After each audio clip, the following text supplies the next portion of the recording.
end of the road, just pivot and go. Pivot and go. Ken Coleman, welcome to the podcast. Man, it's a pleasure and an honor to have you on here. We have a lot of mutual friends, and you know what? I read your book, which I don't even read a whole lot of books. I do most audiobooks, but once I started this, it's like, wow, okay, here's another value add. Oh, I can use this in my life. Oh, another thing that I really actually need to put into play. So thank you for writing the book with a purpose to Paycheck, but just thank you for coming on the podcast, my man. Yeah, I appreciate you, David. Thanks for having me. Absolutely. So start us off with a bang. Maybe something that not everybody knows about Ken Coleman and the Ramsey group, and just something different about you. All right. So if I wasn't doing what I'm doing now, as a broadcaster and an author and a speaker and helping people discover what they're supposed to be doing with their lives, I would be a basketball coach. I love the game of basketball. Unfortunately, I'm 5'8.5" and can't jump over paper. So we had a whole lot of passion, but not enough talent, which I'm sure we'll get into that and why that's a big problem later. But I think that's the thing, man. I love coaching, and I get to coach people, as you know, every day on air. But I'm a nut, man, when it comes to basketball. I love the game. Oh, Ken, I love you even more. So, you know, I used to coach in the NBA, and I know. I can't jump. I'm not just like pandering to you. That's the truth. Well, I can't jump either. So, I mean, and I'm not that tall. You could be like Scott Brooks. You could be like my Uncle Nick up in Toronto. Like, I know. You still I'm just have a trying chance. to be. I'm just trying to make sure that my heart doesn't go the wrong direction, because that is what I dreamed of, man. I was a good little point guard, pass first point guard. Oh, I would love to play with you. Just an obnoxious defender because I didn't have incredible physical tools. But I love the game, man. I just have always loved the X's and O's of the game. Love watching it, love coaching it. You know, I just love it. So yeah, I am the world you've been in, and I mean, I just love it, man. I'm friends with a lot of basketball coaches on Twitter that just kind of follow some of my content. I've encouraged them behind the scenes. I speak to some teams, Cool. You know, just behind the scenes, you know, because I just love it. Dude, Ken, you're my type of player. I never pass, so that's perfect.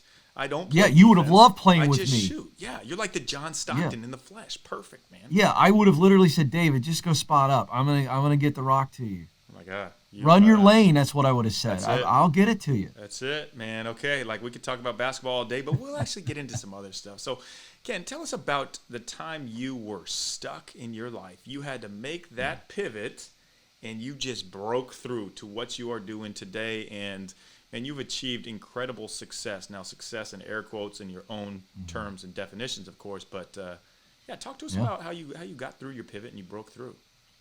Yeah, so I got to take you to, you know, the age of 33 years old, and wife and 3 kids, and up to this point I had been on a track to run for political office at some point. So I'd kind of been building my business resume, my leadership chops, and then was kind of prepared, poised to see if there's an opportunity in the future where I would run for office, because I thought that was my purposeful path. And I, at the age of 33, I'd come to the realization that that was not the path at all, and had lost the juice for that. And when you've been on purpose, very intentional towards a path for a long time, and then you come to the realization that that's not it, that you got to pivot, that's very disheartening, very discouraging. And so I sat with it and wrestled with it and felt like a failure and tons of fear and doubt. Had I wasted my life up to this point? I'm going to be middle-aged soon. And so I was really wrestling with that. And that's when I decided that I wasn't going to just sit around and mope about it. I wasn't going to keep laying awake at night, that I was going to get into the process of self-discovery and figure out, what is it? I couldn't be that far off. I didn't waste my life at this point. So where am I off a little bit, and what do I need to do? And so had some great men in my life who were life coaches and great thinkers, and they gave me some processes and they worked with me some, and then I just took it and ran with it and dug deep, and I realized that it was broadcasting, and so there were some similarities between politics and broadcasting, largely in I wanted to communicate to make people's lives better, And so I looked at sports broadcasting, did some of that, got into it a little bit in the Atlanta area, and realized that while it was something that I was good at and that I enjoyed, the result of the work wasn't connecting to my heart. And so that's when I began to understand, okay, wait a second. I want to broadcast. I want to communicate. I want to write books. But I want to do it not to entertain people, which is what sports, radio and sports television would be. There's nothing wrong with that, by the way. But for me, it wasn't the result that I wanted to produce. What I wanted to produce was influence, transformation of people. And so when I began to figure that out, I began to get a little bit of momentum and then try some things. And so that was the pivot. That's the point at which I made a very serious pivot, and took me many, many years to get there. But I worked a day job, ran my own small business that would just take care of the basics, provide for the family, and allow me the independence to chase this very, very difficult industry. Yeah, well, anybody watching this on YouTube, can you look the part of a politician? I would vote for you just by the way. You're great looking guy. You look like you're just this leader politician. But no, I love how you talked about it doesn't happen overnight.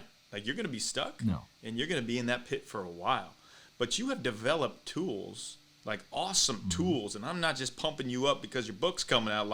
They're good to help people become unstuck and find their dream job. And from purpose to paycheck. I really love how you break. Flip that. You got to flip it. From paycheck to purpose. See, I had it written down here. There it is. Paycheck to purpose. Everybody looking at hey, I'm talking all this great stuff on Ken's book, and then I say the title wrong. Hey, get that out of the way. No. Nice. It happens. It happens. But see, that's key, though, to point it out, because everybody needs a paycheck, right? We've got to have provision in our work. Yeah. All right. That's we get that. But everybody longs for contribution. So we need provision, but we long for contribution. And so the reason I chose the title to be in that order is I don't want people working just for a paycheck. Yes. I want them working for a purpose. And so that's the idea here, is we take you from seeing work as this thing I do to live, and we flip it to I live to do this work. Meaning I'm not a workaholic, and I'm not putting all my identity into my professional contributions. But what I am doing is seeing the tie between my relational purpose, my humanness, and my professional purpose, and that there is a contribution that somebody in this world needs from you through your work. It's not about you, it's about others. So that's why the title is what it is, because that's the shift, that's the focus that I'm really challenging a lot of people who don't see work the way that you and I see work. Yes. Hey, and maybe I set that up on purpose. Maybe I messed up the title on purpose just so you could give that powerful point, baby. Yeah. Oh, it happens. Hey, it's called live broadcasting. I can't tell you how many times I've said a word the wrong way or whatever. It's no big deal. I've had people on my podcast that I've known and know their stuff really well and said their name wrong, said their last name wrong. I was like, well, yeah. Hey, yeah, it happens. I want to get into the book, and I want to get into finding your dream job, because ultimately, at the core, people, that's what we're looking for. We're looking for this purpose with this passion. You have a 7-step formula to be able to find this. Can you go through this, and we'll break the points down, and I'm sure we'll dive into some nitty gritty. Yeah, I'll just roll through the 7 stages and then let you pick and pop. Okay, you like that? You see what I just did there? A little basketball reference. Because I'm not rolling to the hole. I'm not. I'm picking and popping. I know. You want to shoot the 3. I already can tell. I know where you want to be. Okay, so the 7 stages. And the reason that we use the stage metaphor and the mountain metaphor is because this really is a climb, and this is a hustle. So the 7 stages are: get clear is stage 1. Stage 2 is get qualified. Stage 3 is get connected. Stage 4 is get started. Stage 5 is get promoted. Stage 6 is get the dream job. And stage 7 is give yourself away. So that's when we're at the top of the mountain. And so as we break this down, know that you will be in stage 2 and 3 at the same time. Get qualified and get connected. And know you'll be in stage 6 and 7 at the same time. Get the dream job, give yourself away. And so we can unpack that, but it starts with stage 1. Stage 1 is what it's all about. There are people listening to this right now that they're already past stage 1, but retreating maybe back to stage 1 to get clear is what they need. to get the confidence to move forward through fear and doubt that they're facing right now. And so what do we mean by get clear? Very simple. I need to be clear on what it is I want to do and where I want to go and why I want that. And so we do that by looking at the three indicators, the three elements that every human being comes into this world with. Talent. These are things you do well, very well. We're not talking about average. We're talking about doing things well. Hard skills, people skills, character traits, okay?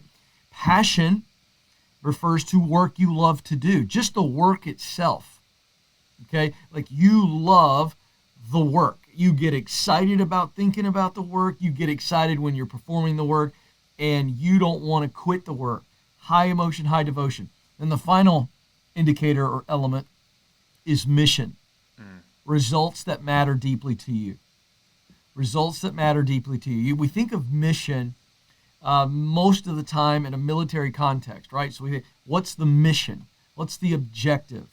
And so when we think of work, if you can tie passion and mission together, I love the work, and the results of the work deeply connect to my values. Now we've got the heart totally engaged. And then talent is just over here as the bucket of premium tools that we use. So here's how this works together. When I get clear, I know my purpose. And this is what your purpose statement looks like. I was created to use what I do best, talent, to do work I love, passion, to produce results that matter to me, mission. That's as tight as it gets. There's no air in that sentence.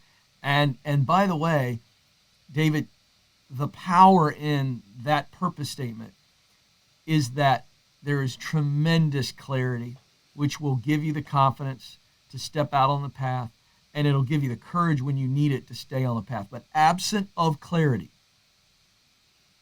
when life throws its fear and doubt at you and setbacks and all the things, you will become confused and disoriented. But when you are clear and you can retreat back to clarity, and that purpose statement I just talked about turns into a compass, and it keeps me pointed towards the mountaintop that I know I'm supposed to climb. That's the importance of that first stage, getting clear. We will be right back to the podcast, don't you worry, but I have to tell you about this company. It just blows me away. Something that I really had a struggle with, and I'm being completely open and vulnerable, that most men out there actually do. It's testosterone. And blokes, B-L-O-K-E-S, Modern Men's Health. What is it?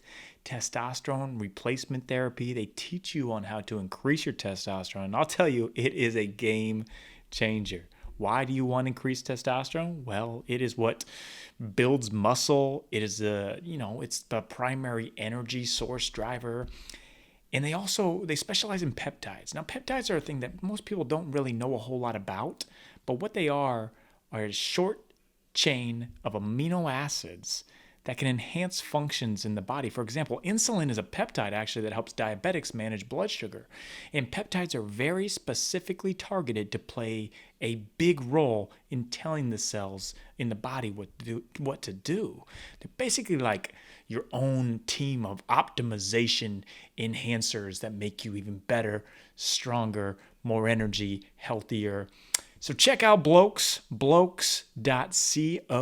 blokes.co, blokes.co, Modern Men's Health. It has been a game changer for me, and it will be a game changer for you. So all males out there who don't want to admit that you might have lower testosterone than you think, one, get it checked out. Blokes does all of that for you, and they will come up with a game plan to make sure you are dominating life. Check it out. Let me know. Back to the podcast. Oh, we are speaking the same language here, brother. So this is building the foundation. Is clarity comes first. You have to be clear in what you want. Now, I'm gonna ask you this question because a lot of people can't find their clarity. And it is, if you have purpose and passion, then yes, you are absolutely on a mission. But what if you only have one? What if you have this hard drive, hard skills, but you're not doing what you love? So the question becomes, and this is what most people struggle with, like, do I continue to do this because it provides a value to my family, because it provides a paycheck? Or do you burn those ships and go all in for your passion? Yeah. What is Well, what it's a would you really tell good question. people? Yeah, I mean Yeah. it's a tough, like, people go different ways on it, but what would you tell people Yeah. for, like, Yeah. the ideal way to go about it, to live your life? Well, just as I described, so if you're in a position now and you're making really good money and it's a talent only job, so you can be successful with talent only. So if we take that three-part construct that I just Yep. taught on, and if it's talent only, you will be successful because you're really good at it. I mean, you're operating in an area of skill, high proficiency, so you'll be talented. You'll be successful because of the talent. But what's missing is the heart piece. That I don't actually love it, Yeah. and so eventually burnout's going to happen, boredom is going to happen. That's where, Great boy, point. dangerous things happen, man. We're Great talking point. affairs, we're talking addictions, we're talking horrible money decisions because you're trying to fill the heart. And so talent alone will make you successful. Talent plus passion, there will be some satisfaction. But watch this. When I am using my talent to perform my passion, to produce my mission, accomplish my mission, I am now experiencing significance, fulfillment. Significance. And Great. so that's what we're all chasing, which, by the way, everyone that's listening today or watching today is significant just in their humanness. But it is filling that significant role that we all long to fill. That's when we really attain fulfillment. So it could be the janitor, it could be the school teacher, it could be the accountant, it could be the CEO or the coach or whatever. You could fill in the blank. So back to your question, specifically what you asked is a really good question. Okay, do I leave this thing that I'm talented at to go all in? Only if you have the financial wherewithal to go all in. But most of the time, most people that I'm coaching on the Ken Coleman Show, they're going to have to stay in this area of talent for a season while they're getting qualified, stage 2, while they're getting connected, stage 3, and getting to a point where they can now step from one dock or step off of the boat onto the dock or off the dock onto the boat, not jumping into oblivion. I'm not a fan of cliff jumping No. in this process because that's how you get hurt badly.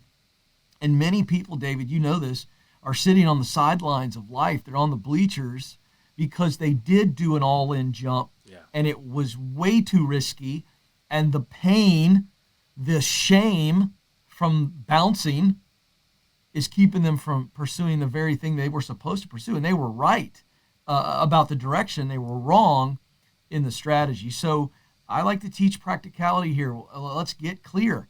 What is in my sweet spot, right? That intersection of talent, passion, and mission. And then what is it going to take to get qualified? Who do I need to get connected with so that I'm going to get an opportunity? And therefore, I walk from one place to the other. And I love the word pivot here. You're a basketball coach. You teach this. The beauty of a pivot is I go from one position, and with a simple pivot, I change my position and open up new opportunity. If we're going to really break down the X's and O's of basketball, that's the power of the pivot. I've got a defender here and no opportunity here. But if I pivot, I'm open now. There's an opportunity to score. Same principle here. Oh, I really like this. Is the best I've heard it said because it is going all in and it is becoming obsessed, but it's not completely going all in. So instead of burning the ships, essentially you're hiding the ships. Like you're acting like they're not there, but you still have that stepping stone process. Well, that's really good. So here's the deal. So you got to discover what ship do I need to be on, okay, to get me where I want to go. And then when I get there, when I get into the dream job, then I burn the ships. Yes. Right? Yes. Like, but that's that whole analogy. They burned the ships once they said, this is where we're going to settle. This is where we're going to plant. Now they say, there's no going back. We're going to remove the temptation to withdraw. So that's the key. Once I know my direction, there's a whole lot of work involved to get there. Then once I'm there, I burn the ship. Oh, yeah. You're on your dream island. You don't need those ships anymore. You ain't going back. That's right. Okay, I want to talk about, let's go in deeper. I want to talk about, I really thought this was interesting in the book, the 4 questions to get you in the door. Because we're trying to become qualified. That's one thing people say, well, you know what, I want this job, but I don't have years of experience, but no one will hire me, so I can't get any experience. What are these 4 questions to get you in the door? Yeah, I love these questions because The greatest fear that we as humans face is the fear of the unknown. Absolutely. It's terrifying. Yep. I mean, if you think about driving in dense fog or a heavy downpour and you can't see past the front of your hood, it is a terrifying, debilitating situation. We pull off, we hit the brakes, we stop until we can see. And so in this content here, I wanted people who are saying, okay, I'm clear now. Now, how do I scale the mountain? And that mountain, even though we're very clear that that's the mountain we want to climb, as you know, David, it's incredibly intimidating when we just sit there and stare at the mountain and we don't focus on, well, how do I actually get up the mountain? So these 4 questions, these qualifying questions, reveal the answers you need to build a plan. And now that you have a plan, watch this, I'm not as scared because there's nothing to be fearful of. I know what steps I need to take. So here they are. The first one is the education question. What do I need to learn? I'll come back and break these down. The second question is the experience question. What do I need to do? The third question is the economic question. How much is this going to cost me? And the fourth question is the expectation question. How long will this take? All right, so now we'll break these questions down. Number 1, the education question. What do I need to learn? So many people in today's world automatically assume that they've got to get a degree, a 4-year degree or a higher education degree, master's level, grad level degree, in order to pivot and move to where they want to go. Sometimes that's true. Sometimes it's not. Increasingly in 2021, companies aren't requiring degrees for career paths that in the past they did. And certifications and other smaller, cheaper education commitments will get you there. So you've got to ask yourself in this particular question, the 2 questions within the question, what do I need to learn, are, is college the only way? Is college the best way? And if the answer is no to either one of those, I got great news. There is a faster, cheaper option. Go do it. Nobody gives a crap where you got qualified. You're in you come from the coaching world, the highest level of the NBA. Let me tell you something. Coach doesn't care what college you come from. They will draft you if they feel like you can help them win. They don't care if it's a D3 school, D2. They don't care. At the end of the day, they will draft you. They will sign you if they feel that you can do the job and help the team win. This is the truth for employers as well. And by the way, your customers don't care either where you went to school or how you got qualified. The customer goes, can you solve my problem? Thank you very much. All right. So now the second question, the experience question, what do I need to do? I get so many calls on the Ken Coleman show, David, that it's kind of frustrating on their behalf. As they'll say, Ken, I've been applying for this job, this job, this job, this job, and they keep telling me I don't have enough experience. And Ken, I need help. How in the world am I going to get the experience if they won't hire me? And I feel like going, you're applying for a job that's 2 or 3 rungs up the ladder. Nice. That's not how we climb ladders. Nice. We do 1 rung at a time. And so, yeah, you do need experience, but you can get it. Are you telling me that all the people in these levels that you're applying for never had any experience and they're just jacking with you? Of course not. Where must I go to get the experience I need to get where I want to go? So what's happening is we as humans, we're so driven by progress and we're tempted to just go, well, I'm going to kind of skirt the system here because I'm really awesome and special. And so I'm going to apply for a job and I don't have the experience they need, but I'm just going to kind of hope they like me. And then we get frustrated when they go, you don't have the experience. So here's the deal. Pay your dues.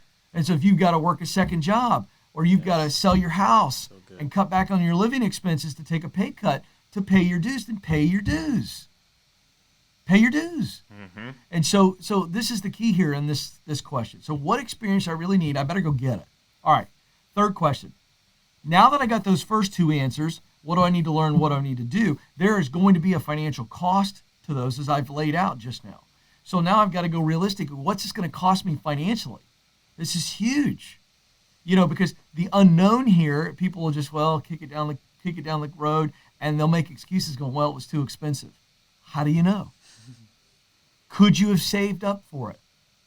But what happens is we make an excuse. We go, well, it's too expensive, so I was being a smart guy. I've got a wife and kids, and I was being safe. So we pat ourselves on the back for shrinking back. It's a big excuse. So how much is it going to cost? All right, 4th question. How long is it going to take? When I know how much it's going to cost and I look at my financial realities, how much I have now, how much I need to save, how long that's going to take. Those two things come together. So the expectation question allows me to go, I think it's going to take me 18 months, 24 months, 36 months, 48 months, whatever it is. And so now when I look at the answers to all the questions, what do I need to learn? What do I need to do? How much it's going to cost? How long it's going to take? I've got myself all of the ingredients here to make a plan. And when I've got a plan, the fear of the unknown should dissipate. And now all of a sudden I go, okay, there is a way. I can actually see a path to the top of the mountain. Oh, I love that. And I'm so glad you talked about the biggest fear being the fear of the unknown. And the key is having that absolute plan you know you can go with. So those, man, so good, because people give up. And I know you talk about in the book the secret to sticking with it. And I don't want to give the whole book away because we could literally go into every chapter and get some gold from there. But I just want to touch on, before we move on to the rapid fire section, is, all right, so you've got your clarity, you've got qualified, you have these 4 questions, you're getting connected, and read more on the connection, the starting, the promoted. You have your dream job. Now, I'd say the biggest piece of it all is what comes next. So when you hit that, it's like, now what do you do? And you talk about giving yourself away, service mentality. Can you speak more on this? Yeah, this is what this is all about, David. Yeah, totally. You and I are in this situation. We're living this. And giving yourself away, the reason it's the 7th stage is because this is what purpose is all about. You can't write a book about purpose and not really reveal what purpose is about. And purpose, as we all know, is really finding our unique contribution and making the world a better place by giving our time and talent and passion and mission away for the betterment of other people. This is the contribution we all long to make. So as you know, in the book, I write about Edmund Hillary, and it was so fun to do the research on Edmund Hillary, who, of course, the greatest explorer the world's ever known. Yep. And he's the first man to climb Mount Everest.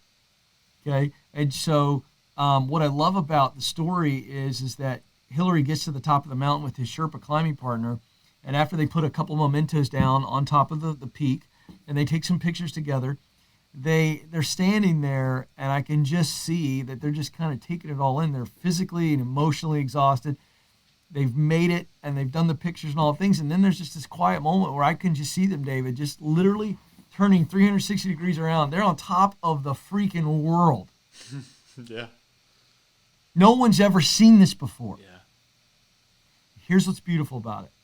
Their entire journey, they were looking up.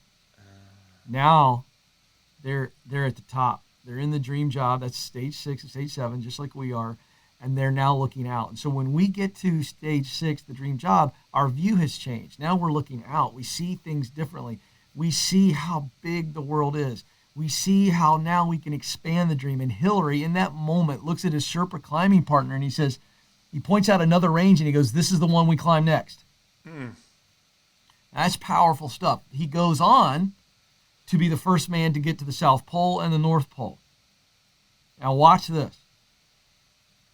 But at the end of his life, he was interviewed. What was he most proud of? And you would think he would talk about all 3 of those journeys. What he was most proud of is how he used his fame and the fortune that came with it to give back to the Sherpa community by funding schools, homes, education, and everything. And we're talking about a small amount of people that he impacted in that Sherpa community that serves the Everest climbers. And yet that was what he was most proud of. And that is what giving yourself away is about. There are people on the other end of us fulfilling the dream. And there are people that we are encountering each day as we live the dream and expand the dream. It is about legacy and impact. And so that's why the book is entitled From Paycheck to Purpose, From Income to Impact, From Money to Meaning. I want you to have Come both. on. Oh, wow. Ken, rewind that, everybody listen to that. That is powerful. That's it. That's legacy. When people say, hey, how are you going to leave a legacy? You just hit the nail on the head right there. Giving, give it away, serve. Yeah. Man, I encourage everyone out there to go check this book out. We are going to get the first 5 people who post about the book on social media. Tag Ken, tag myself. We're going to give out the first 5 that do that books of Ken's phenomenal book. But I'm going to throw you on the rapid fire hot seat as we wrap up here. So this can be quick answers. They can be one word, a sentence, whatever comes to your mind. What's What's really juicing you up now? What is next for you? What is the thing when you wake up in the morning, you just, man, you're fired up to go do? Yeah. Beyond the Daily Show, where I've got people listening from all around the world, it's seeing the Get Clear career assessment, which is the digital version of what I taught about earlier in the show on Get Clear, and seeing thousands and thousands of people take it. It's brand new, and hearing the results from people as they go, this opened my eyes to who I really am. This confirmed what I believed, but no one else believed. Like, it's that. It's about expanding the influence beyond the show and the book, and going, all right, how do I get this into colleges? Like, we're working on college curriculum, working on coaching program. How do I expand this message so that as many people as possible can come to the realization of what I believe, that they were created to fill a unique role. They are needed. They must do it. Oh, so good. And we all can do this. It's not like you have a special gift or you were just given everything. I'm from middle of nowhere, Pella, Iowa. Yep. Like, we can all do it. We have this plan. It is in this book. Go check it out. Ken, do you have a favorite? I like to ask this to authors when they have books come out. Do you have a favorite quote from the book that stands out to you? I often can't even remember my quotes that I put in there. So do you have one from the book or just one that you've always that's really just hit you hard from day one and stuck with you? Yeah, there's a portion of the book where I was just talking about, and I do a footnote to the source it came from, but it was more of a journal. It was a commentary on Ferdinand Magellan, who was the first to navigate the world. Man, yes. And basically the quote was, it's not, Magellan's accomplishment wasn't that he was the first to circumnavigate the world. It was that he was the first to show us how big the world was. Oh, yes. And I mean, that gives me goosebumps, Yes. right? It's like you and I think we're making an impact, and there's still so much more to do. This world's so much bigger than us. That's who I wanted to be when I was growing up, man. I wanted to be an explorer like him. And I'll give you one more. I'll give you one more Come because on, this is my favorite quote, and it's not in the book. But John Wooden, the legendary UCLA basketball coach, the greatest basketball coach of all time, famously once said, when opportunity comes, it's too late to prepare. Oh. And that's like my all-time favorite quote because there was so much juice in that and so much wisdom in that statement. Beautiful. Okay, fun one for you here, Ken. You're sitting down at a dinner party. You get the opportunity to invite 3 people, dead or alive, who you want to have conversation with, learn from. Who are you bringing to this table? And what are you guys eating? What is your go-to meal? I know we bring the hard questions. I love this. The hard questions. I love this. Okay. The 3 people would be Martin Luther King Jr. Yep.